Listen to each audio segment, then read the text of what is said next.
السلام علیکم ورحمۃ اللہ تعالیٰ وبرکاتہ۔ الحمدللہ العلی الاکبر والصلاة والسلام علی سید البشر وعلی آلہ وصحابہ السرج الغرر، اما بعد فاعوذ باللہ من الشیطان الرجیم، بسم اللہ الرحمن الرحیم۔ یا ایہا الذین آمنوا استعینوا بالصبر والصلاۃ ان اللہ مع الصابرین۔ آمنت باللہ صدق اللہ العظیم وبلغنا رسولہ النبی الامین المکین المعین الکریم ونحن علی ذلک لمن الشاہدین ومن الشاکرین والذاکرین والآمنین والحمد للہ رب العالمین۔ غوث اعظم بمن بے سر و ساما مدد، قبلہ دین مدد، کعبہ ایماں مدد، بگرداب بلا افتاد کشتی، ضعیفان و شکستہ رات و کشتی، بحق خواجہ عثمان ہارونی مدد کن مدد کن مدد کن یا معین الدین چشتی۔ اے اشرف زمانہ زمانہ مدد نما، درہائے بستہ راز کلید کرم کشا، قادریم نہ رہی یا غوث اعظم می زنم، دمز شیخ احمد رضا خاں قطب عالم می زنم، لی خمسۃ اطفی بہا حر الوباء الحاطمہ، المصطفیٰ والمرتضیٰ وابناہما والفاطمہ۔ کیا بات رضا اس چمنستان کرم کی، زہرا ہیں کلی جس میں حسین اور حسن پھول، بے دم یہی تو پانچ ہیں مقصود کائنات، بے دم یہی تو پانچ ہیں مقصود کائنات، حسین و حسن فاطمہ علی۔ آئیے ہم اور آپ مل کر سب سے پہلے نہایت ہی عقیدت و احترام کے ساتھ آقائے نامدار مدنی تاجدار دونوں عالم کے مالک و مختار نائب پروردگار گلشن ہستی کے اولین فصل بہار جناب احمد مجتبیٰ محمد عربی روح فدا سرور کون و مکان صلی اللہ تعالیٰ علیہ وآلہ وسلم کی طیب و طاہر مطہر و مطہر بارگاہ میں اپنی اپنی غلامی کا ثبوت دیتے ہوئے جھوم کر باواز بلند درود و سلام کا ہدیہ پیش کرے۔ اللہم صلی علی سیدنا و نبینا مولانا ملجانا محمد وبارک وسلم، صلاۃ و سلام علیک یا رسول اللہ صلی اللہ تعالیٰ علیہ وآلہ وسلم۔ نبی اور آج نبی پہ ایک مرتبہ اور باواز بلند پڑھے، صلی اللہ علی النبی الامی و آلہ صلی اللہ علیہ وسلم، صلاۃ و سلام علیک یا رسول اللہ صلی اللہ تعالیٰ علیہ وآلہ وسلم۔ حصول برکت کے لیے ایک مرتبہ اور باواز بلند، اللہ رب محمد صلی اللہ علیہ وسلم، نحن عباد محمد صلی اللہ علیہ وسلم وعلی ذویہ وآلہ ابد الطہور وکرما۔ کس زباں سے ہو بیاں داستان اہل بیت، مدح گوئے مصطفیٰ ہے مدح خان اہل بیت، ان کی پاکی کا خدائے پاک کرتا ہے بیان، ان کی پاکی کا خدائے پاک کرتا ہے بیان، آیہ تطہیر سے ظاہر ہے شان اہل بیت، آیہ تطہیر سے ظاہر ہے شان اہل بیت، اور ان کے گھر میں بے اجازت جبرائیل آتے نہیں، ان کے گھر میں بے اجازت جبرائیل آتے نہیں، قدر والے جانتے ہیں قدر و شان اہل بیت، قدر والے جانتے ہیں قدر و شان اہل بیت۔ عزیزان ملت اسلامیہ، میں بلا کسی تمہید کے اپنی گفتگو کے طرف آ رہا ہوں۔ کل میں نے بتایا تھا کہ امام علی مقام علی جدہ وعلیہ السلام آپ دین کے تحفظ کے لیے جو شہر سب سے زیادہ محبوب تھا، آپ نے اپنی پسند کو دین کے تحفظ کے لیے قربان کر دیا اور مدینۃ المنورہ سے نکلے مکہ معظمہ پہنچے، وہاں سے حضرت امام مسلم بن عقیل کو اپنا نائب و خلیفہ بنا کر کے کوفہ بھیجا۔ عزیزان ملت اسلامیہ، کل میں نے یہاں تک بتایا تھا کہ حضرت امام مسلم بن عقیل کی شہادت ہو جاتی ہے۔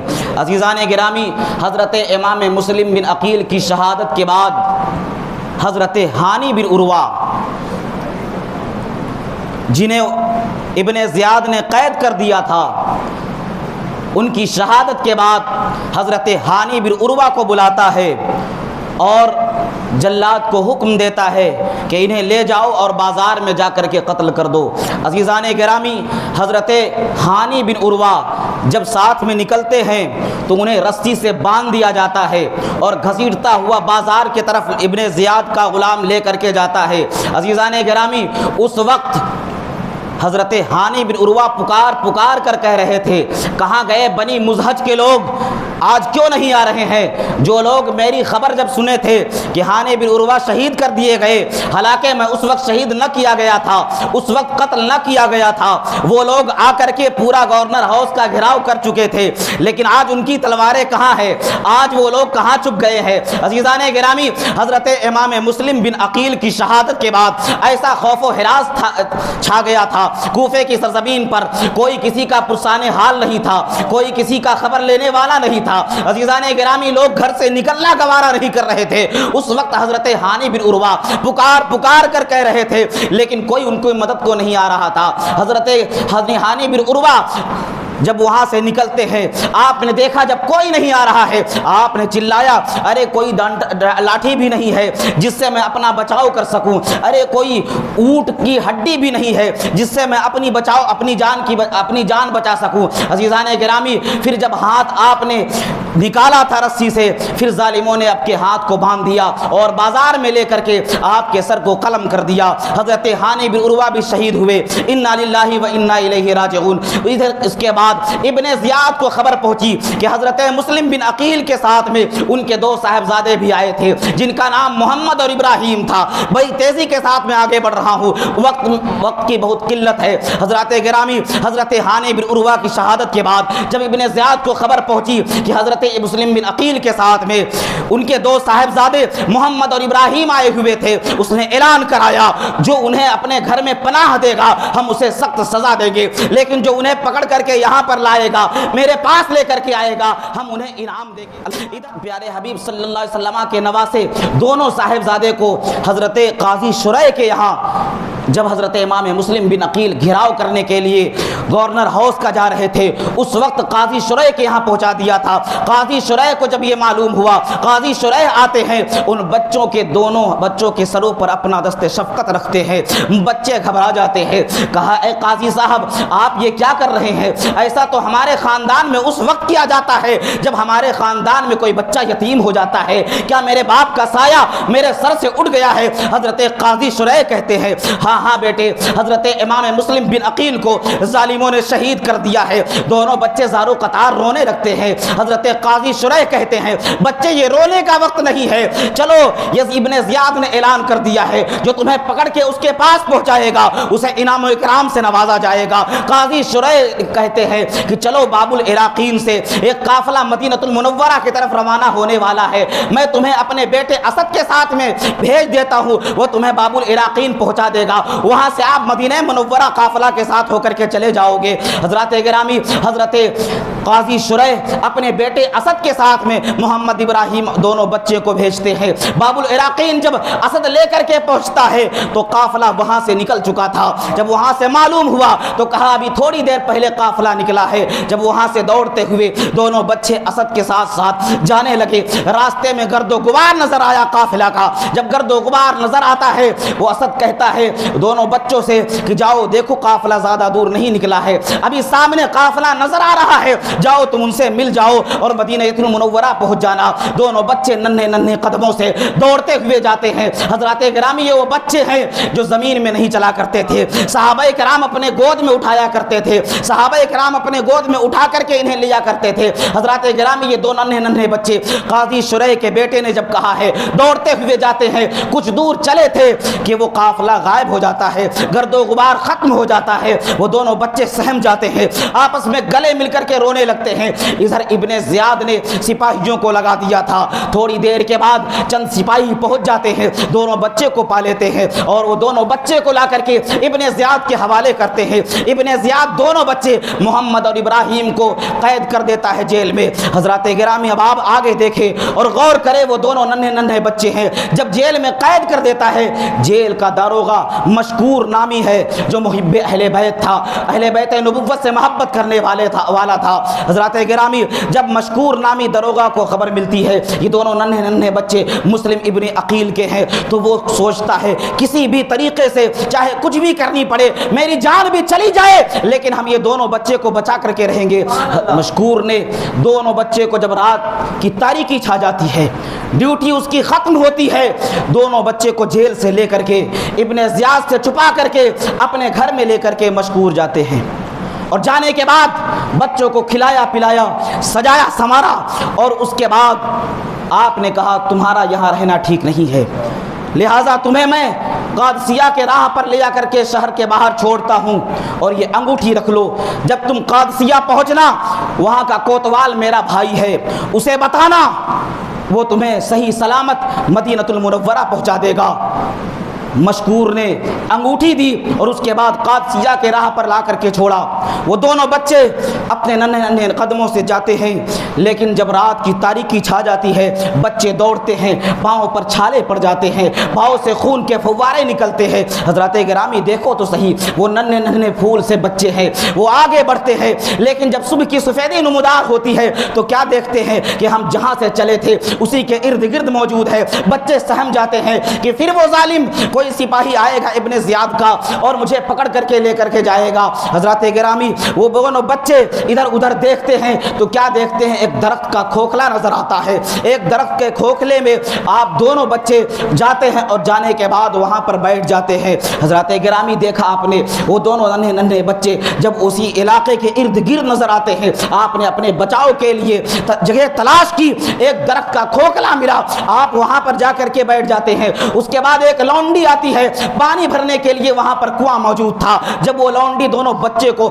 سہمے ہوئے دیکھتی ہے، ڈرے ہوئے دیکھتی ہے، بچے سے کہتی ہے بتاؤ اے بچوں تم کون ہو، یہاں کیوں چھپے ہوئے ہو؟ ان کی شان شہزادگی سے معلوم ہو رہا تھا کہ یہ مسلم بن عقیل کے شہزادے ہیں، اہل بیت نبوت کے پھول ہیں، اہل بیت نبوت کے چراغ ہیں۔ جب وہ دونوں بچے حضرات گرامی یہ کہتے ہیں ہاں ہاں میں مسلم بن عقیل کے شہزادہ، ہم مسلم بن عقیل کے شہزادے ہیں، وہ لونڈی انہیں نکالتی ہے اور نکالنے کے بعد کہتی ہے چلو میرے ساتھ میں جس بیوی کی لونڈی ہوں وہ ایک نیک خاتون ہے، وہ بھی محب اہل بیت ہے، اہل بیت نبوت سے محبت کرنے والی ہے۔ وہ لے کر کے پہنچتی ہے، وہ جب خاتون دیکھتی ہے دو پھول سے چہرے والے، دو چاند سے چہرے والے بچے میرے یہاں آئے ہیں، اس خوشی میں ڈوب کر کے اس لونڈی کو آزاد کر دیتی ہے اور کہتی ہے خبردار اس بچے کی خبر کسی کو نہ ہونے پائے۔ حضرات گرامی وہ بی بی نیک خاتون انہیں سجاتی ہے، سنوارتی ہے اور اس کے بعد کھلاتی ہے پلاتی ہے، ایک کمرے میں انہیں آرام کرنے کے لیے سلا دیتی ہے۔ جب وہ دونوں بچے سو جاتے ہیں، اس کا شوہر، اس نے ایک بی بی خاتون کا شوہر جو حارث تھا وہ بہت دیر سے رات میں آتا ہے، آنے کے بعد بیوی نے کہا آج تم نے بہت لیٹ کر دی، بات کیا ہے؟ آنے میں تم نے بہت تاخیر کر دی۔ حارث کہتا ہے تمہیں پتہ نہیں ابن زیاد نے اعلان کروایا ہے کہ مسلم کے بچے کو مشکور نے چھوڑ دیا ہے جیل سے، وہ بھاگ گئے ہیں، ابن زیاد نے اعلان کرایا ہے جو انہیں پکڑ کر کے لائے گا ہم انہیں دولت و ثروت سے نوازیں گے، ہم انہیں انعام و اکرام دیں گے۔ اور مشکور جب صبح ہوئی معلوم ہوا ادھر ابن زیاد کو کہ مشکور نے داروغہ جیل نے انہیں آزاد کر دیا ہے، انہیں بھگا دیا ہے، تو مشکور کو بلاتا ہے۔ ابن زیاد کہتا ہے تمہیں اس کے بھگانے سے کیا ملا؟ تو مشکور کہتا ہے ہم نے اللہ اس کے رسول کی رضا کے لیے انہیں یہاں سے چلا دیا ہے۔ عبید اللہ ابن زیاد کہتا ہے تمہیں ملے گا کیا؟ کہا کل میدان قیامت میں رسول اعظم صلی اللہ علیہ وسلم کی شفاعت نصیب ہوگی، لیکن تمہیں امام مسلم بن عقیل کی قتل کی بنیاد پر، ان کے خون بہانے کی بنیاد پر اس سے تم محروم رہو گے۔ اور اس کے بعد مشکور نے کہا اگر میری ایک جان ہے، اگر ہزاروں جانیں ہوتی میں ان کے قدموں میں نچھاور کر دیتا، لیکن ان کی جان ان کے قتل کرنے کے لیے ان کو تمہارے حوالے نہیں کرتا۔ حضرات گرامی ایک کو حکم دیتا ہے، ایک جلاد کو حکم دیا، وہ لے گیا اور حضرت مشکور کو قتل کر دیتا ہے، آپ بھی شہید ہو جاتے ہیں۔ حضرات گرامی اب آگے دیکھیں، وہ دونوں بچے ایک خاتون نیک بیوی کے یہاں موجود ہیں، رات کی تاریکی چھاتی ہے، حارث لیٹ سے آتا ہے اس کا شوہر، جب بیوی نے پوچھا تو اس نے کہا تمہیں پتہ نہیں، ابن زیاد نے اعلان کروا دیا ہے اسے بڑی دولت دے گا، بڑی ثروت سے نوازے گا، بڑی انعام و اکرام دے گا۔ جب معلوم ہوتا ہے بیوی کو تو بیوی نے کہا ارے کچھ تو ڈرو، جن کی خدمت پر شفاعت کی بشارت ہے تم انہیں گرفتار کروانے کے چکر میں لگے ہو۔ اس نے کہا مجھ سے زیادہ تم نہیں جانتی ہو، تم خاموش رہو، نفع نقصان کیا ہے مجھے پتا ہے۔ اس نے کہا اس بچے کو تلاشنے میں میرا گھوڑا بھی مر گیا، میں بہت پریشان ہوں، بچے مل نہیں رہے ہیں، تم کھانا لاؤ۔ بی بی کھانا لا کر کے دیتی ہے، وہ کھانا کھاتا ہے، کھانے کے بعد سو جاتا ہے۔ آدھی رات گزرنے کے بعد وہ دونوں بچوں میں سے بڑے بھائی اٹھتے ہیں اور اٹھنے کے بعد اچانک رونے لگتے ہیں، چھوٹے بھائی کو جگاتے ہیں، کہا بھائی اٹھو، اب ہماری شہادت کا وقت قریب آ گیا ہے، اس لیے کہ میں نے خواب دیکھا ہے کہ نانا جان کے ساتھ میں بابا بھی ہیں، حضرت فاطمۃ الزہرا بھی ہیں، حضرت امام حسن مجتبیٰ بھی ہیں، اور نانا جان بابا سے کہہ رہے ہیں تم چلے آئے اپنے بچے کو چھوڑ آئے ہو، تو بابا جان کہہ رہے ہیں یا رسول اللہ وہ بھی آ ہی رہے ہیں، ان قریب وہ بھی آنے والے ہیں۔ حضرات گرامی چھوٹے بھائی نے بھی کہا میں نے بھی یہی خواب دیکھا ہے۔ دونوں بھائی گلے مل کر کے رونے لگتے ہیں، اتنے میں جب رونے کی آواز اس حارث کے کانوں تک ٹکراتی ہے تو حارث اٹھتا ہے اور اٹھنے کے بعد بیوی سے کہتا ہے یہ بچوں کے رونے کی آواز کہاں سے آ رہی ہے؟ بیوی نے ٹالا، ہو سکتا ہے پڑوس کے بچے رو رہے ہوں گے، لیکن وہ اٹھا اور چراغ جلایا اور اس کمرے میں گیا۔ دونوں بچے جب دیکھتے ہیں، حارث نے کہا تم کون ہو؟ دونوں بچوں نے سوچا ہماری تو یہ جائے پناہ ہے، نیک بیوی خاتون ہے جنہوں نے ہمیں سجایا ہے، سنوارا ہے، کھلایا ہے، پلایا ہے۔ بلا جھجک انہوں نے کہہ دیا ہم مسلم بن عقیل کے شہزادے ہیں۔ اتنا کہنا تھا، وہ غصے سے بے قابو ہو جاتا ہے، ان دونوں شہزادوں کو مارنے لگتا ہے تماچا۔ جب مارتے مارتے تھک جاتا ہے، کہتا ہے تم لوگوں کو میں نے تلاش کیا دن بھر اور تم ہمارے ہی گھر میں موجود ہو، اور اس کے بعد ان دونوں شہزادوں کے زلفوں کو پکڑ کر کے باندھ دیتا ہے۔ باندھنے کے بعد کہتا ہے جتنا تڑپنا ہے تڑپ دو، تڑپ لو، صبح میری تلوار تمہاری گردن اڑا دے گی۔ بچے سہم جاتے ہیں۔ مختصر یہ کہ دونوں بچے روتے ہیں، گڑگڑاتے ہیں۔ اس کے بعد صبح کی سفیدی نمودار ہوتی ہے، وہ حارث اپنی تلوار لیتا ہے اور لینے کے بعد ان دونوں بچوں کو گھسیٹتا ہوا نہر فرات کی طرف لے کر کے جانے لگتا ہے۔ اس کی بیوی آتی ہے اور آنے کے بعد کہتی ہے ارے ان ننھی جانوں پر تو رحم کرو، یہ نواسۂ رسول اللہ ہیں، یہ اہل بیت نبوت کے چراغ ہیں، اہل بیت نبوت کے پھول ہیں، ذرا ان پر رحم کرو، ان کو سزا نہ دو، ان کے بدلے میں میری جان لے لو لیکن انہیں چھوڑ دو۔ حضرات گرامی اس پر شیطان سوار ہو چکا تھا اور اس پر مہر لگ چکی تھی۔ حارث نے جھٹکا دیا، اس کی بیوی گرتی ہے اور گرنے کے بعد بے ہوش ہوتی ہے۔ ایک روایت کے مطابق کہ اس کی بیوی کی جان نکل جاتی ہے۔ ادھر جو ننھے ننھے شہزادے جب چمکتی ہوئی تلوار دیکھتے ہیں رونے لگتے ہیں اور کہتے ہیں میں چھوٹے بھائی کو قتل ہوتا ہوا نہیں دیکھ پاؤں گا، لہٰذا پہلے مجھے شہید کرو۔ حضرات گرامی وہ دونوں بچوں کو پکڑتا ہے، ایک ہی وار میں دونوں کے سر مبارک کو تن سے جدا کر دیتا ہے۔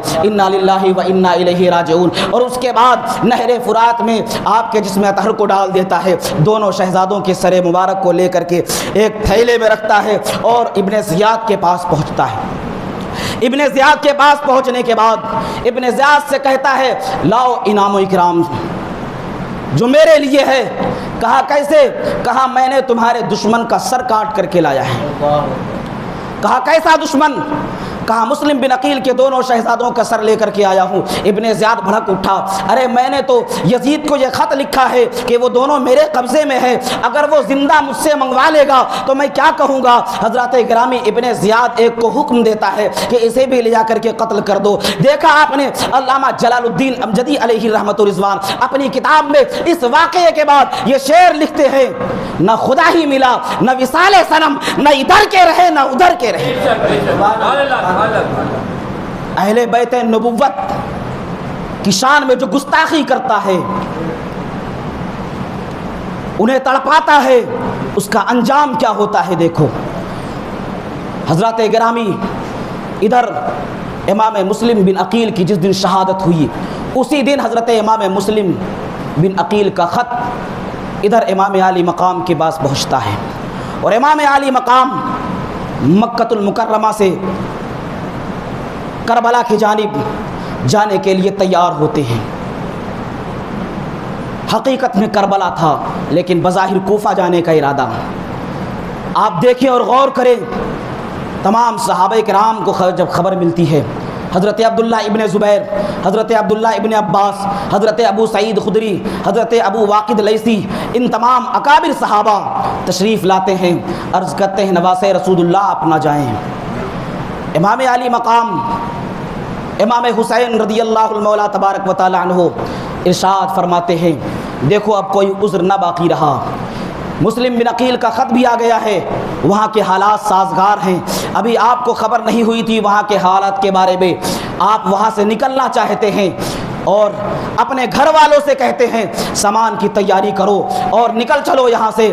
آپ دیکھیں، غور کریں، علامہ حسن رضا بریلوی علیہ رحمت الرضوان اس نقشے کو بہت ہی اچھے انداز میں کھینچا ہے کہ ادھر 8ویں ذی الحجہ ہے، ذی الحجہ کی 8ویں تاریخ ہے، لوگ حج کے لیے پوری دنیا سے مسلمان وہاں پر پہنچ رہے ہیں، خانہ کعبہ کی زیارت کرنے کے لیے، کعبۃ اللہ کے ارد گرد گھومنے کے لیے، اور ادھر نفل حج چھوڑ کر کے امام علی مقام علی جدہ علیہ السلام حج اکبر کے لیے نکل رہے ہیں۔ آپ کو نفل حج چھوڑنے کا افسوس تو ہے، لیکن امام مولانا حسن رضا بریلوی اس نقشے کو کھینچتے ہیں، ادھر نفل حج چھوٹ رہا ہے لیکن ادھر حج اکبر کی تیاری میں ہے۔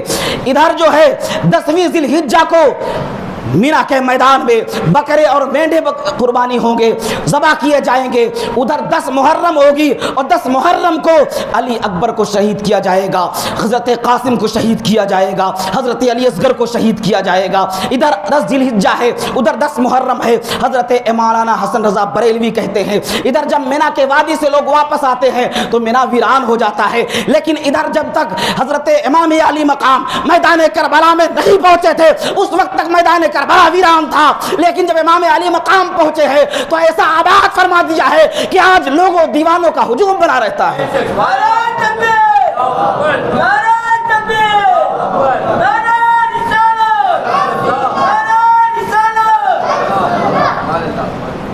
جب تک امام علی مقام کربلا نہیں گئے تھے اس وقت تک کربلا ویران تھا، لیکن جب امام علی مقام وہاں پہنچے ہیں کربلا آباد ہو گیا۔ حضرات گرامی، مکۃ المکرمہ سے نواسۂ رسول اللہ اپنے ساتھیوں کو لے کر کے نکلتے ہیں، اور نکلنے کے بعد ایک مقام پر آپ پہنچتے ہیں جسے صفا کہا جاتا ہے۔ وہاں پر فرزدق نامی ایک شاعر ملتا ہے، حضرت امام علی مقام اس سے پوچھتے ہیں کیا حالات ہے وہاں کے۔ وہ شاعر کہتا ہے لوگوں کے دل آپ کی طرف ہے اور ان کی تلواریں بنی امیہ کی طرف ہیں۔ آپ کہتے ہیں اللہ رب العزت انہیں اجر عظیم عطا فرمائے۔ پھر آپ آگے بڑھتے ہیں، اور آگے بڑھنے کے بعد اور بھی بہت سارے لوگ وہاں پر آئے، آپ کو روکنے کی کوشش کی، لیکن آپ نے ارشاد فرمایا کہ نانا جان کو میں نے خواب میں دیکھا ہے، نانا جان نے جو حکم فرمایا ہے میں اسے کروں گا، چاہے میری جان چلی جائے، میرا سر رہے یا نہ رہے۔ جب اتنا کہنا ہوتا ہے تو لوگوں نے کہا کہ آخر وہ خواب کیا ہے؟ تو آپ نے فرمایا یہ خواب میں نہیں بتاؤں گا، اور جب تک میں زندہ رہوں، حیات میں رہوں، یہ خواب میں کسی سے نہیں بتاؤں گا۔ اور آپ آگے نکلتے ہیں، جب آپ آگے نکلتے ہیں مقام حاجر میں پہنچتے ہیں، وہاں پر پہنچنے کے بعد اپنے معتمد مخلص حضرت قیس بن مسہر سیداوی کو ایک خط لکھ کر کے بھیجتے ہیں اور روانہ کرتے ہیں۔ حمد و صلات کے بعد یہ لکھتے ہیں کہ میں حسین بن علی تمہارے طرف آ رہا ہوں، مسلم بن عقیل کے خط سے معلوم ہوا ہے کہ وہاں کے حالات سازگار ہیں، تم لوگ ہمارے ساتھ ہو، متفق ہو اس بات پر، لہٰذا میں آنے والا ہوں، چند دنوں میں پہنچ رہا ہوں، اپنے معاملات درست کر لو۔ حضرت قیس بن مسہر سیداوی جب نکلتے ہیں، ادھر ابن زیاد نے قادسیہ کے مقام پر ناکہ بندی کر دیا تھا۔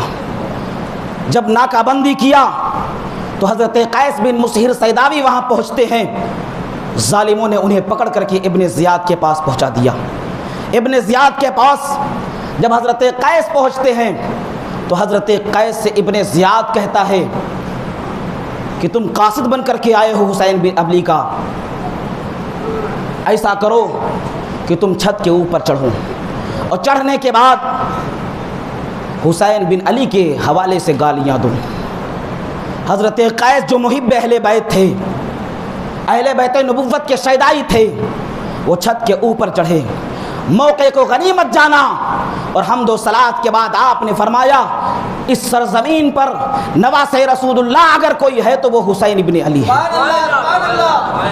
ان سے زیادہ محترم معظم کوئی نہیں ہے اس وقت۔ حضرت امام علی مقام کی تعریف و توصیف بیان کی، اور اس کے بعد کہا یہ ابن زیاد یہ خود بھی لعنتی ہے، اس کا باپ بھی لعنتی ہے، یہ خود بھی جھوٹا ہے، اس کا باپ بھی جھوٹا ہے، یہ بھی شرابی ہے، اس کا باپ بھی شرابی ہے، اس لیے کہ یہ زانی کا بیٹا ہے۔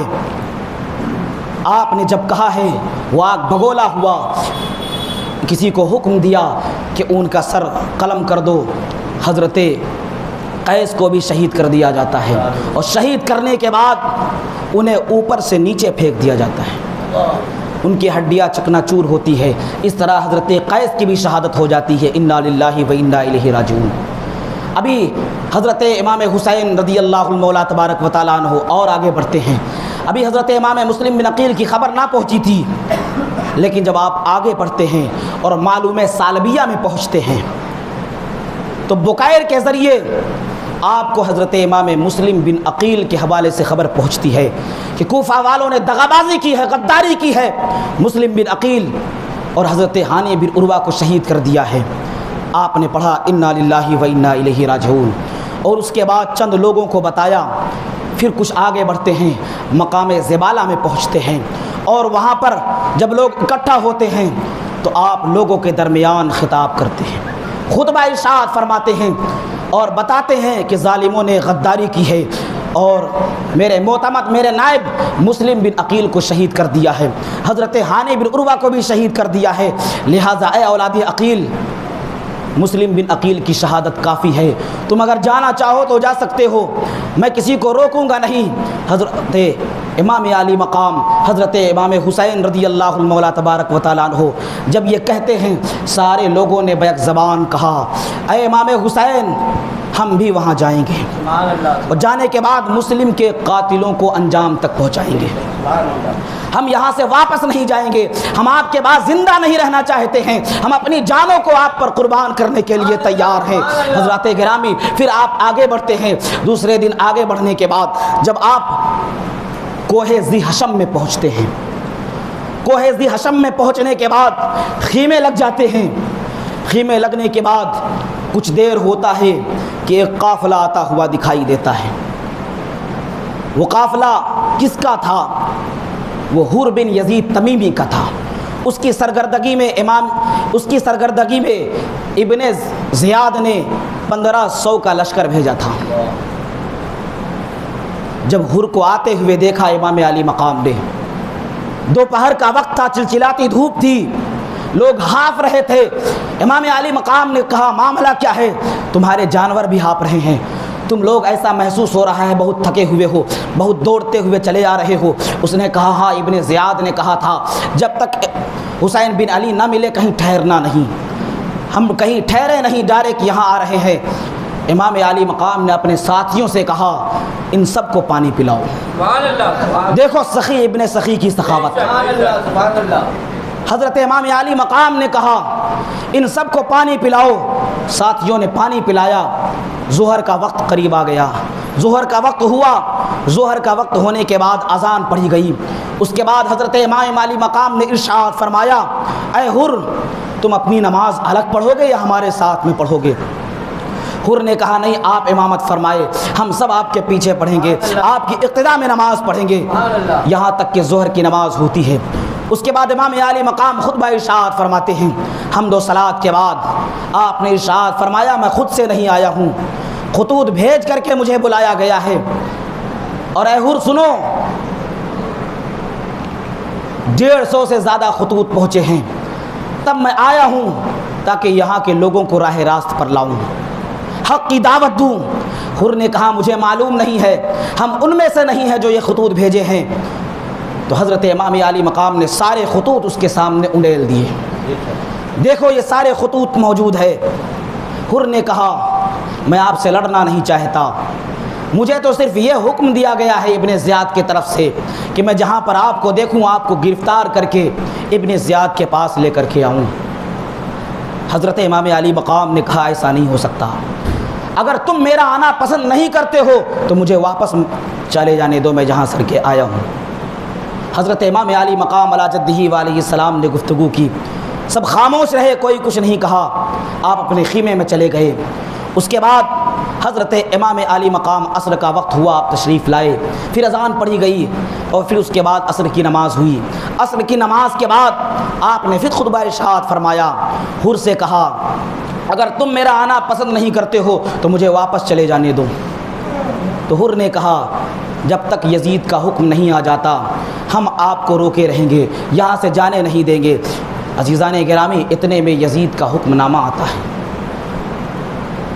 ایک قاصد لا کر کے ابن زیاد کی طرف سے حر کو دیتا ہے کہ انہیں کسی چٹیل میدان پر اترنے پر مجبور کر دو۔ حضرت امام علی مقام کہتے ہیں، حر کہتا ہے کہ ایسا ایسا معاملہ پیش آیا ہے خط میں، یا تو آپ میرے ساتھ ابن زیاد کے پاس چلے۔ حضرت امام علی مقام ارشاد فرماتے ہیں میں کبھی بھی ایسا نہیں کروں گا، میں وہاں جانے کے لیے تیار نہیں ہوں۔ امام علی مقام کا جب یہ ارشاد ہوتا ہے، امام علی مقام نے کہا مجھے تھوڑا دور اور جانے دو۔ آپ چند قدم چلے تھے کہ حر کے سپاہی آ کر کے روک لیتے ہیں۔ آپ نے ارشاد فرمایا حر تیری ماں تجھ پر روئے۔ حر نے کہا اگر کوئی عرب دوسرا ہوتا اور یہ لفظ کہتا تو میں اس کی ماں کو بھی ایسے ہی کہتا، لیکن میں آپ کے ماں کا نام بھلائی کے ساتھ ہی لوں گا۔ حضرت امام علی مقام علی جدہ علیہ السلام سے حر کہتا ہے یزید کا حکم آیا ہوا ہے کہ آپ کو کسی چٹیل میدان پر چلے جائیں، آپ کو واپس نہیں جانے کے لیے کہا گیا۔ آپ کہتے ہیں تھوڑا اور مجھے آگے جانے دو، یہاں تک کہ قادسیہ اور عزیب سے کے راستے سے آپ نے بائیں مڑ کر کے تھوڑا آگے بڑھتے ہیں کہ ایک چٹیل میدان نظر آتا ہے۔ آپ نے پوچھا یہ کون سی جگہ ہے؟ مختصر یہ کہ ان لوگوں نے بتایا یہ کربلا ہے۔ حضرت امام علی مقام وہیں پر اترتے ہیں اپنی سواری سے اور اس کے بعد فرماتے ہیں یہیں پر ہمارے خیمے لگیں گے۔ اور اس کے بعد ادھر ابن سعد، اس وقت ایران میں بغاوت چھڑ گئی تھی۔ ابن سعد کو عمر ابن سعد کو 6000 کا لشکر دے کر کے ایران بھیجا تھا۔ ابن زیاد نے ابھی تھوڑے ہی دور وہ لوگ گئے تھے، عمر ابن سعد گیا تھا اپنے لشکر کو لے کر کے کہ ابن زیاد بلاتا ہے اور کہتا ہے وہاں پر بعد میں جانا، پہلے حسین بن علی کے مقابلے میں جاؤ۔ جب ابن زیاد کہتا ہے عمر ابن سعد نے ٹالا تو ابن زیاد نے کہا پھر یاد رکھنا رے کی حکومت تمہیں نہیں دی جائے گی، رے کی حکومت کے حوالے سے جو حکم میں نے دیا ہے حکم نامہ وہ مجھے واپس کر دو۔ عمر ابن سعد نے کہا کہ مجھے تھوڑا سوچنے کا وقت دو، سمجھنے کا وقت دو۔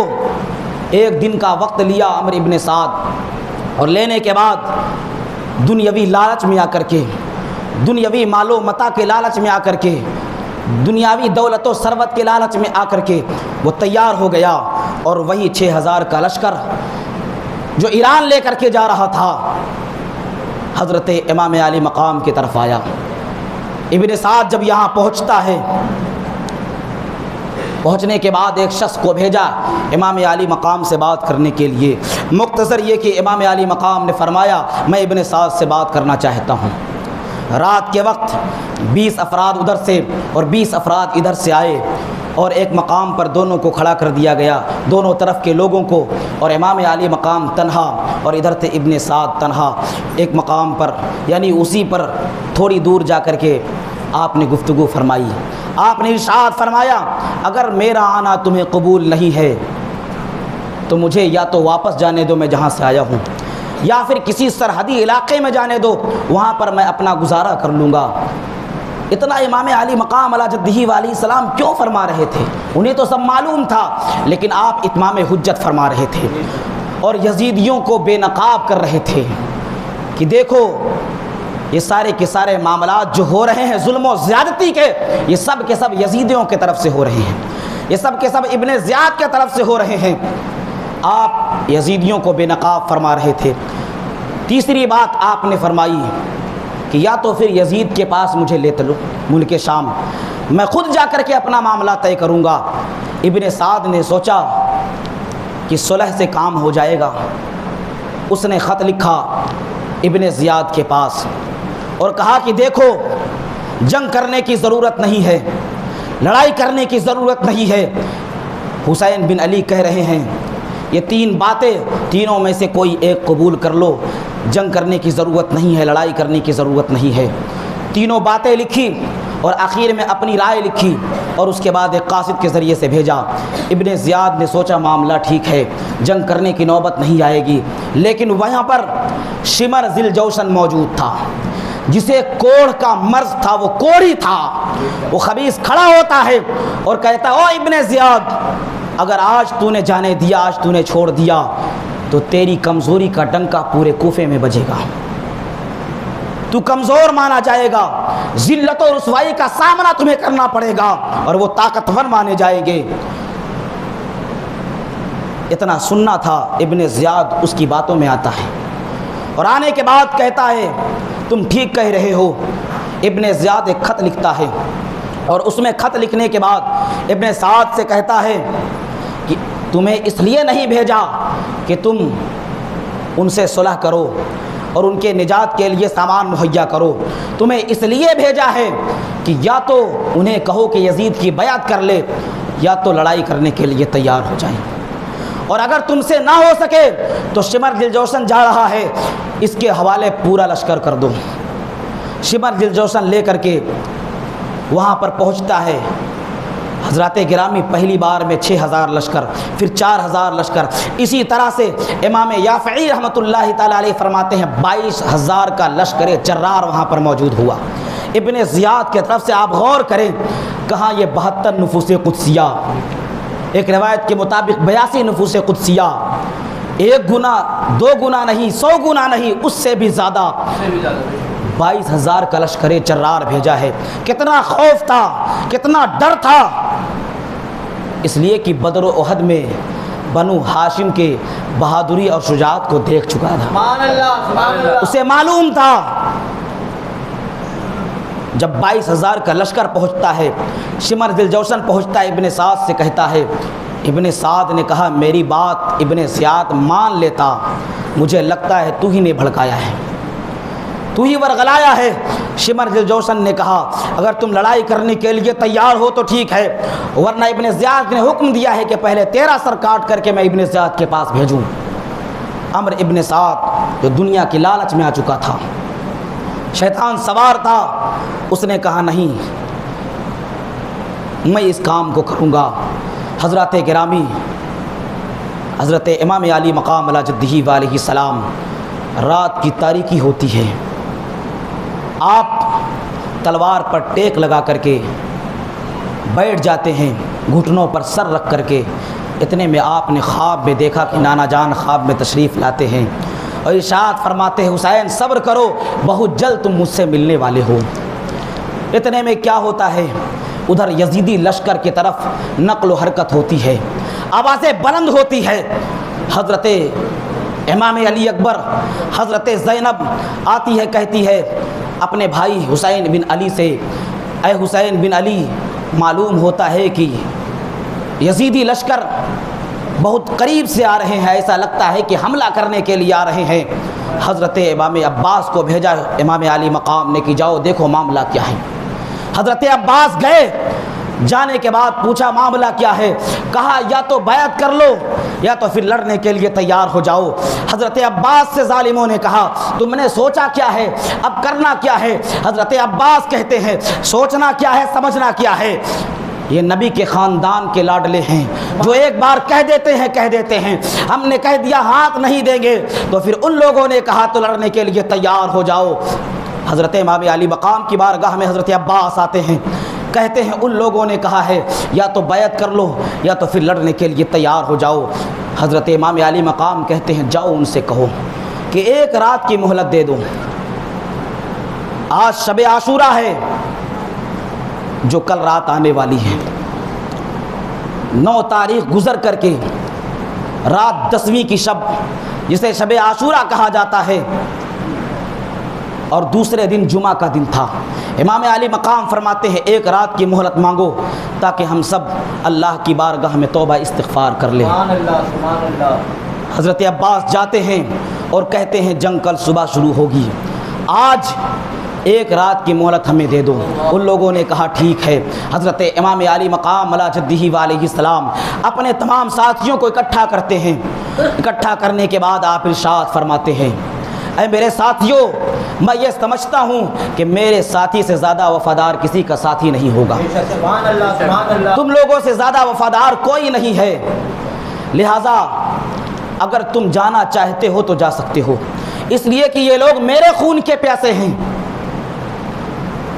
یہ لوگ مجھے قتل کرنا چاہتے ہیں، تمہارا کوئی قصور نہیں ہے، تم سب جانا چاہتے ہو تو جا سکتے ہو۔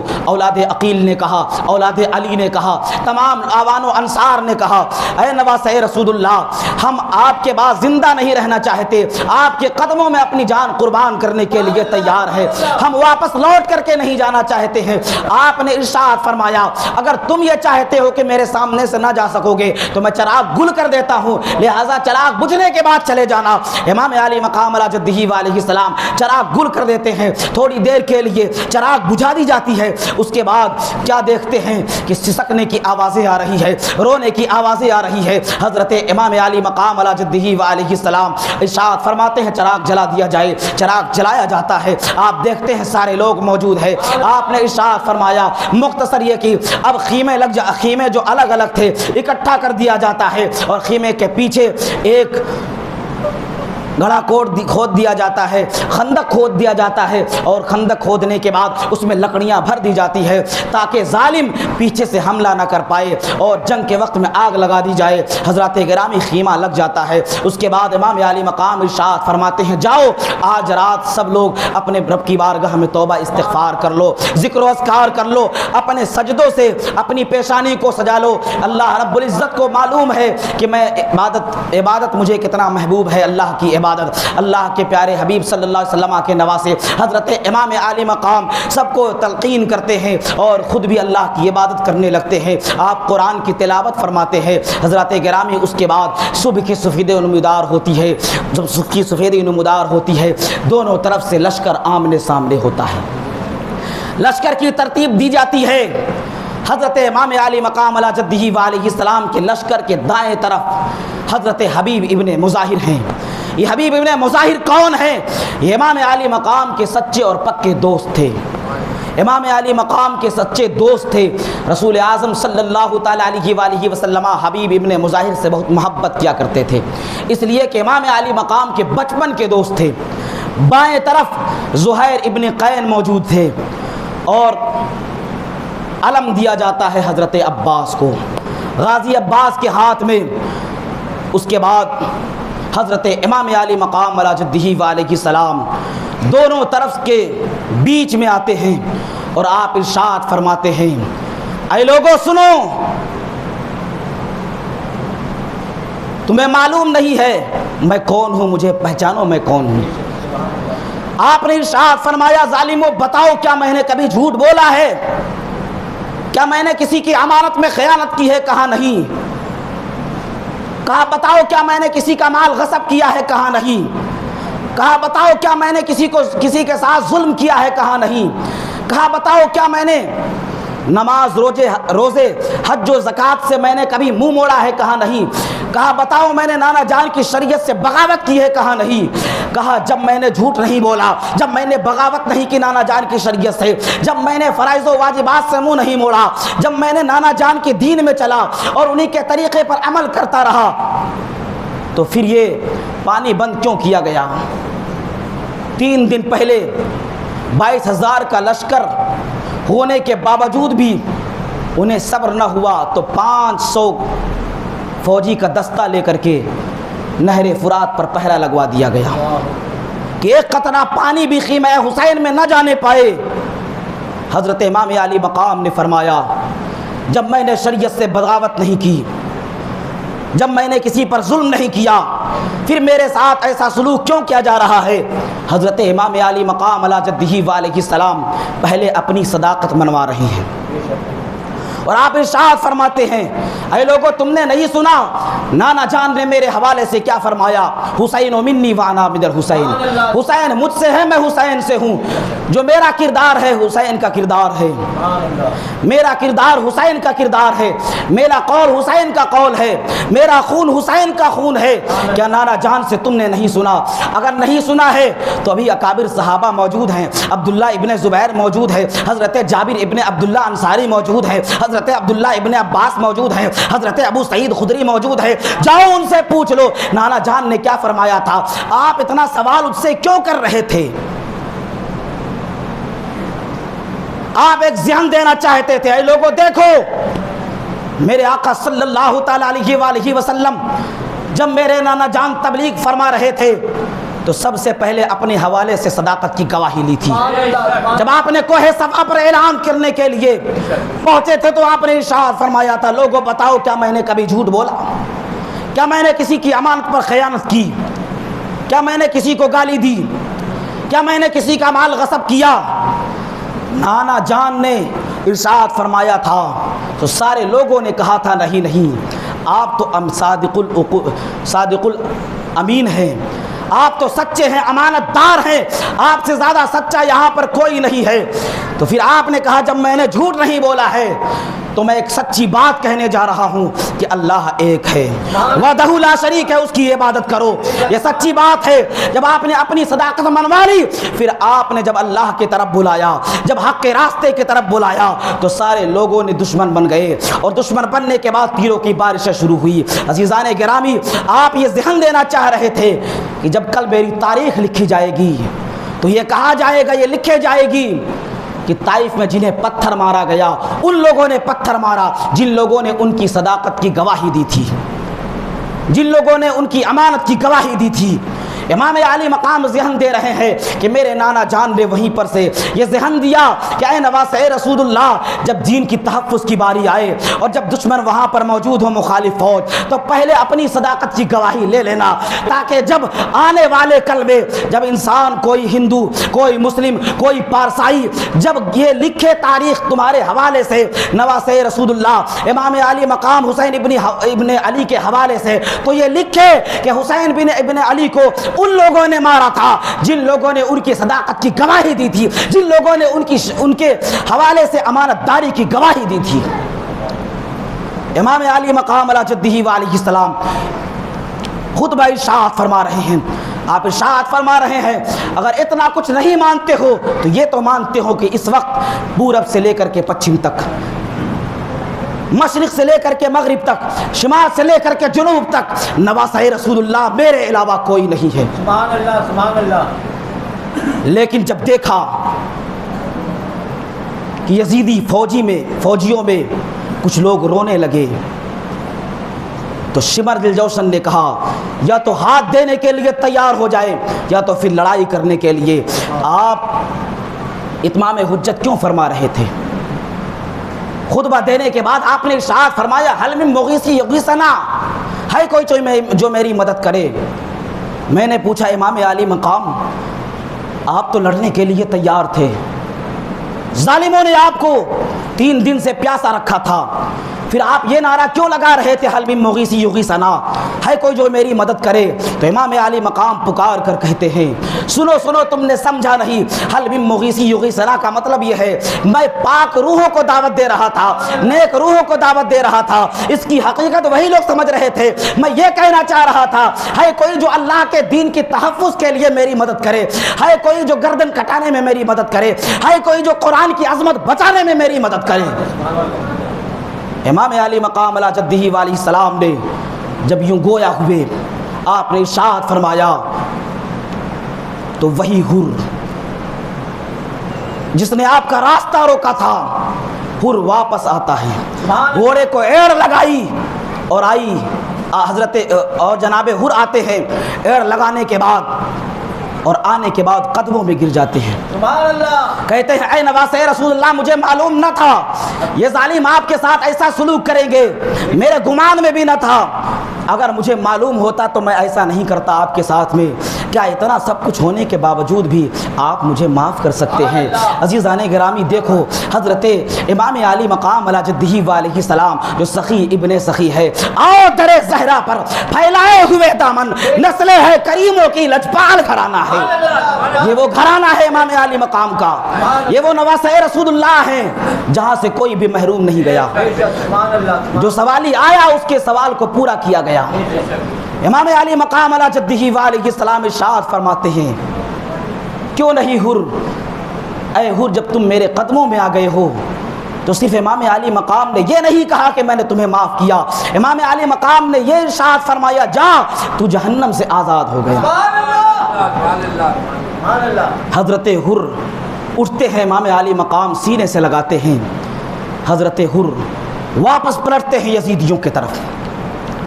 یزیدیوں نے سوچا تھا حر بڑا شاطر ہے، وہ جا کر کے امام علی مقام کو پٹا لے گا یزید کے ہاتھ پر ہاتھ دینے کے لیے، لیکن ادھر جب حضرت حر آتے ہیں اور آنے کے بعد لوگوں سے کہتے ہیں کیا تم لوگ انہیں قتل کرنے کے لیے آمادہ ہو؟ تمہیں معلوم ہے یہ نواسہ رسول اللہ ہیں؟ کہا او حر یہ میں کیا دیکھ رہا ہوں؟ حر کا ساتھی صفوان نے کہا ارے جب مجھ سے پوچھا جاتا تھا کوفے میں سب سے بڑا بہادر کون ہے تو میں کہتا تھا حر ہیں، آج یہ میں کیا دیکھ رہا ہوں؟ 1000 سپاہیوں پر تم بھاری نظر آتے تھے، 1000 سپاہیوں کی طاقت تمہارے اندر موجود تھی، آج میں یہ کیا دیکھ رہا ہوں کہ تم کانپ رہے ہو؟ حضرت حر نے کہا آج میں جنت و جہنم کے درمیان میں ہوں، اور چاہے کچھ بھی ہو جائے میں جنت کو حاصل کر کے رہوں گا۔ سبحان اللہ، کہا حر تم ہوش میں تو ہو؟ آپ نے کہا اب تک میں ہوش میں نہیں تھا، اب میں ہوش میں آیا ہوں، سبحان اللہ، اب میں دیکھ رہا ہوں کہ ایک طرف ظلمت ہے، ایک طرف نور ہے، ایک طرف اندھیرا ہے، ایک طرف اجالا ہے، ایک طرف جنت ہے، ایک طرف جہنم ہے، ایک طرف رحمان ہے، ایک طرف شیطان ہے، جدھر جنت ہے میں ادھر جاؤں گا۔ حضرات گرامی جب حر نے کہا، حر نے بھی یہی نعرہ لگایا حل من مغیث یغیثنا، ہے کوئی جو حضرت امام حسین بن علی رضی اللہ تعالی عنہما کی مدد کرے؟ تو حر بھی یہ بتانا چاہ رہے تھے کہ جس طرح سے سخی ابن سخی اتنا سب کچھ ہونے کے باوجود بھی مجھے معاف کر سکتے ہیں، تمہیں بھی معاف کر سکتے ہیں، ابھی بھی موقع ہے، پلٹ آؤ امام علی مقام کی طرف، ان کے خون سے اپنے ہاتھ کو رنگین نہ کرو، اپنی تلواروں کو ان کے خون سے نہ، اپنی تلوار کی پیاس کو ان کے خون سے نہ بجھاؤ۔ لیکن ظالموں نے جب مانا نہیں اور حضرت حر کی طرف تیروں کی بارشیں شروع ہوئی، حضرت حر پلٹے ہیں، ابھی چونکہ باقاعدہ جنگ کی شروعات نہیں ہوئی تھی، جب پلٹے ہیں امام علی مقام علی جدہ علیہ السلام کی طرف آئے ہیں۔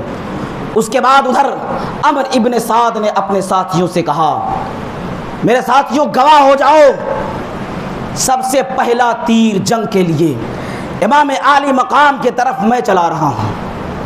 عمر ابن سعد نے چلایا سب سے پہلا تیر امام علی مقام کی طرف یزیدی لشکر سے عمر ابن سعد نے چلایا۔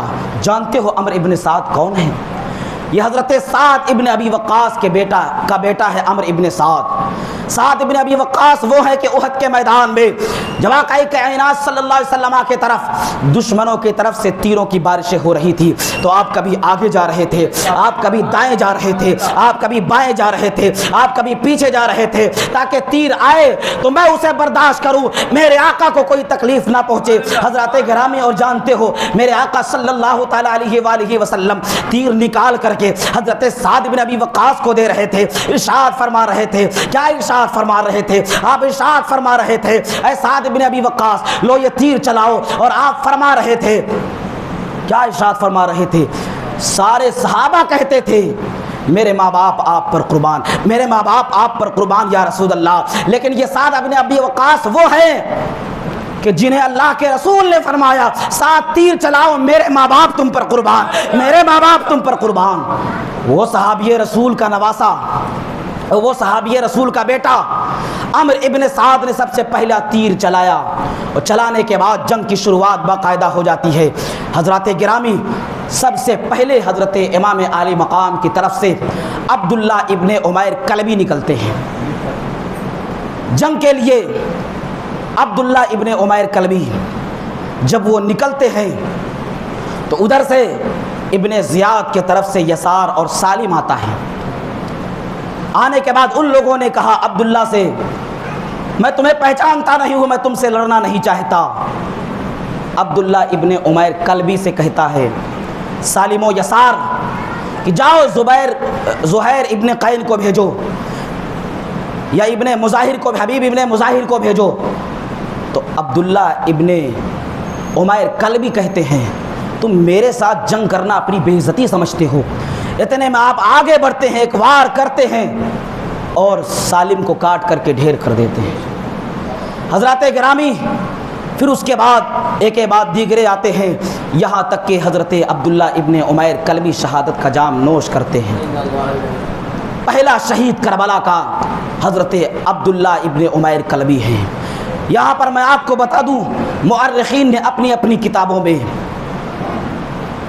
شہیدوں کے حوالے سے کسی شہید کا نام بعد میں، کسی شہید کا نام پہلے لکھا ہے،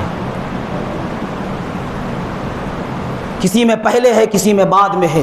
تو یہ مؤرخین نے اپنے اپنے انداز میں جس کی جہاں تک تحقیق ہوتی گئی انہوں نے لکھتے گئے، لیکن علامہ جلال الدین امجدی علیہ رحمہ نے لکھا سب سے پہلے حضرت امام علی مقام کی طرف سے جو نکلے تھے عبداللہ ابن عمیر کلبی تھے۔ آپ شہید ہوتے ہیں، اس کے بعد ایک ایک مجاہد جا رہے ہیں، شہادت کا نام جام نوش کر کے آ رہے ہیں۔ عزیزان گرامی اولاد عقیل بھی جاتے ہیں اور شہادت کا جام پی کر کے آتے ہیں، اور شہادت کا جام پیتے ہیں، یہاں تک کہ حضرت حر بھی گئے۔ جب حضرت حر جاتے ہیں اور ظالموں سے کہا اب میں امام علی مقام کا غلام بن چکا ہوں، اب تک میں تنہا تھا لیکن آج امام حسین میرے ساتھ ہے، بھیجو جسے میرے مقابلے میں بھیجنا ہو۔ حضرت حر کی طرف ایک ایک کر کے لوگ آتے ہیں، حضرت حر ان کا ڈھیر لگا دیتے ہیں اور اور جہنم میں بھیجتے چلے جاتے ہیں۔ ظالموں نے جب دیکھا ہے چاروں طرف سے حملہ کرتے ہیں، حضرت حر کی طرف تیروں کی بارشیں ہوتی ہے، نیزوں کی انیا چلتی ہے، حضرت حر شہسوار میدان زمین پر آتے ہیں اور حضرت حر پکارتے ہیں آقا حسین اپنے حر کی خبر لے، آقا حسین اپنے حر کی خبر لے۔ حضرت امام علی مقام میدان میں پہنچتے ہیں اور حضرت حر حسین حسین کہہ رہے تھے، آپ کے آخری وقت میں آپ کی زبان پر حسین حسین تھا۔ حضرت گرامی حضرت حر زمین پر آتے ہیں، امام علی مقام اپنے گود میں لیتے ہیں، حضرت حر نے آنکھیں کھولی ہے اور آنکھیں کھولنے کے بعد بند کر دیتے ہیں، آپ بھی شہادت کا جام نوش فرما لیا۔ انا للہ و انا الیہ راجعون۔ حضرت حر کو لے کر کے آتے ہیں، حر کیا تیرا مقدر ہے، حر کیا تیری قسمت ہے، حر کیا تیرا نصیبہ ہے، اگر تو ابن زیاد کے ساتھ ہوتا، اگر تو ابن زیاد کے ساتھ ہوتا تو قیامت تک تجھ پر لعنت کی جاتی، لیکن آخر وقت میں تو نے امام علی مقام کی غلامی اختیار کر لی، تو جہاں جہاں امام علی مقام کا تذکرہ ہوگا وہاں وہاں حر تیرا بھی تذکرہ ہوگا۔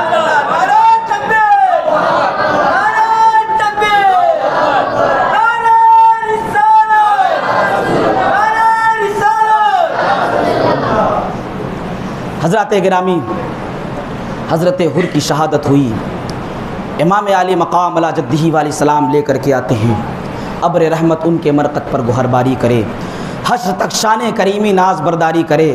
حضرات گرامی، حضرت حر کے آنے کے بعد ادھر خیمے میں کوہرام برپا ہے۔ حضرت امام علی مقام سب کو صبر کی تلقین کر رہے ہیں، صبر و شکر کی تلقین کر رہے ہیں۔ ادھر حضرت قاسم آتے ہیں اور آنے کے بعد حضرت امام علی مقام سے اجازت چاہتے ہیں۔ حضرت قاسم جب اجازت چاہتے ہیں تو حضرت امام علی مقام فرماتے ہیں، اے میرے بھتیجے، تم میرے بڑے بھائی کے نشانی ہو، میں کیسے تمہیں اجازت دوں؟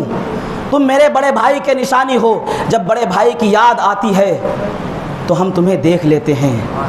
حضرات گرامی، مختصر یہ کہ حضرت قاسم بہت اصرار کرتے ہیں تو حضرت امام علی مقام نے حضرت قاسم کو اجازت دی ہے۔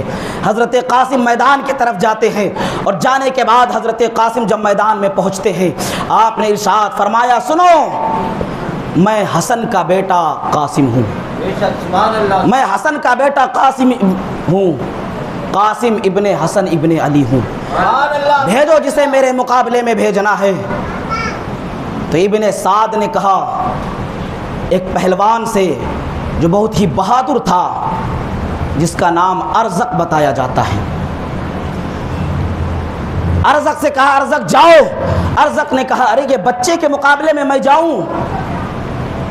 اسے پتہ نہیں تھا کہ علی کا گھر بھی کیا گھر ہے، کہ جس گھر کا ہر ایک بچہ جہاں پیدا ہوا شیر خدا معلوم ہوتا ہے۔ سبحان اللہ، حضرت قاسم بلا رہے ہیں اپنے مقابلے کے لیے، حل من مبارز کا نعرہ لگا رہے ہیں۔ ارزق نے کہا، اس کے مقابلے میں یہ تو بچہ ہے، میری توہین ہے کہ میں جاؤں۔ اس نے کہا، میرے لڑکے یہاں پر موجود ہے، میں ایک لڑکے کو بھیجتا ہوں، ابھی اس بچے کا سر لے کر کے آ جائے گا۔ سب سے بڑے بیٹے کو بھیجتا ہے، پہلا بڑا بیٹا گیا ہے، حضرت امام قاسم نے بڑھ کر کے وار کیا ہے، اور وار کرنے کے بعد ایک ہی وار میں اس کا سر تن سے جدا کر دیا، اور اس کے بعد اس کی تلوار کو اپنے ہاتھ میں لیتے ہیں۔ اس کے بعد دوسرا بیٹا آتا ہے غصے میں، اسے بھی جہنم میں بھیج دیتے ہیں۔ تیسرا بیٹا آتا ہے، اسے بھی ڈھیر کرتے ہیں۔ چوتھا آتا ہے، اسے بھی ڈھیر کر دیتے ہیں۔ اتنے میں ارزق شیر کی طرح چنگھاڑتا ہوا، شیر کی طرح دہاڑتا ہوا، ہاتھی کی طرح چنگھاڑتا ہوا آتا ہے اور کہتا ہے، تم نے میرے چار بیٹوں کو قتل کر دیا، اب میری وار سے بچو۔ عزیزات ملت اسلامیہ، حضرت قاسم کہتے ہیں، تم اوروں کے لیے بہادر ہوگے، تم اوروں کے لیے پہلوان ہوگے، لیکن میرے نزدیک مکھی اور مچھر سے زیادہ تمہاری کوئی حیثیت نہیں۔ کیا بات ہے؟ حضرت قاسم کے جب یہ جملے ارزق نے سنا ہے، مارے غصے کے سرخ ہو گیا، وار کرنے لگا۔ حضرت قاسم نے وار کو بیکار کیا ہے، اور آپ نے حکمت عملی کی بنیاد پر آپ نے فرمایا، اے ارزق، میں نے سنا ہے تو بہت بڑا پہلوان ہے، بہت دماغ والا ہے، بہت ذہین ہے، بہت بڑا بہادر ہے، لیکن تجھے گھوڑے کی زین کسنے نہیں آئی ہے، اتنا کہنا ہوتا ہے۔ ارزق نیچے دیکھتا ہے، آپ نے بڑھ کر کے ایک ایسا وار کیا ہے، ارزق زمین پر نظر آتا ہے۔ سبحان اللہ، سبحان اللہ۔ حضرت گرامی، حضرت قاسم کے مقابلے میں ایک ایک کر کے آ رہے تھے۔ حضرت قاسم پیاس کی شدت سے تڑپتے ہیں، واپس پلٹتے ہیں، حضرت امام علی مقام کی بارگاہ میں آتے ہیں۔ آنے کے بعد عرض گزار ہوتے ہیں، چچا جان، ایک گھونٹ پانی کا مل جائے، ایک قطرہ پانی کا مل جائے تو ابھی میں اسے بتا دوں، حیدری کچھار کا شیر نر کیسا ہوتا ہے، اس کی بہادری اور شجاعت کا چرچا پوری دنیا میں ہے۔ حضرات گرامی، حضرت قاسم سے حضرت امام علی مقام کہتے ہیں، جاؤ جاؤ، نانا جان حوض کوثر کا جام ہاتھ میں لے کر کے انتظار کر رہے ہیں۔ حضرت قاسم پلٹتے ہیں۔ قاسم پلٹنے کے بعد چاروں طرف سے یزیدیوں میں آواز گونجتی ہے، چاروں طرف سے گھیر دو، یہ علی شیر خدا کا شیر نر ہے، اسے ایسے نہیں ہو سکے گا، تم ہار جاؤ گے، تمہیں یہ تم سب کے سب کو یہ کاٹ کر کے رکھ دے گے۔ چاروں طرف سے نیزوں کی بارشیں ہوتی ہے، تیروں کی بارشیں ہوتی ہے، تلواریں چلتی ہے۔ حضرت قاسم زمین پر آتے ہیں، آنے کے بعد کہتے ہیں، چچا جان، قاسم کی خبر لیجئے۔ حضرت امام قاسم زمین پر آتے ہیں، حضرت امام علی مقام پہنچتے ہیں، ہاں میرے بھتیجے میں آ گیا۔ آپ گود میں اٹھاتے ہیں، گود میں اٹھانے کے بعد آپ نے آنکھیں کھول دی۔ حضرت قاسم آنکھیں کھولتے ہیں، دیکھتے ہیں اپنا سر اپنے چچا جان کے گود میں ہے حضرت قاسم ابن حسن آنکھیں کھول کر کے مسکراتے ہیں اور اس کے بعد آنکھیں بند کر لیتے ہیں، آپ کی شہادت ہو جاتی ہے۔ انا للہ و انا الیہ راجعون۔ حضرت قاسم بھی حضرت امام علی مقام کے قدموں میں اپنی جان قربان کر دیتے ہیں۔ انشاءاللہ الرحمن آگے کل بیان ہوگا۔ پروردگار عالم ہم سب کو امام علی مقام علی جدہ و علیہ السلام کے نقش قدم پر چلنے کی توفیق عطا فرمائے، ہم سب کو امام علی مقام کا صدقہ عطا فرمائے۔ استغفر اللہ ربی من کل ذنب و اتوب الیہ۔ السلام علیکم ورحمۃ اللہ تعالی وبرکاتہ۔ فداک ہے یا رسول اللہ، فداک ہے یا حبیب اللہ، فداک ہے یا رسول اللہ۔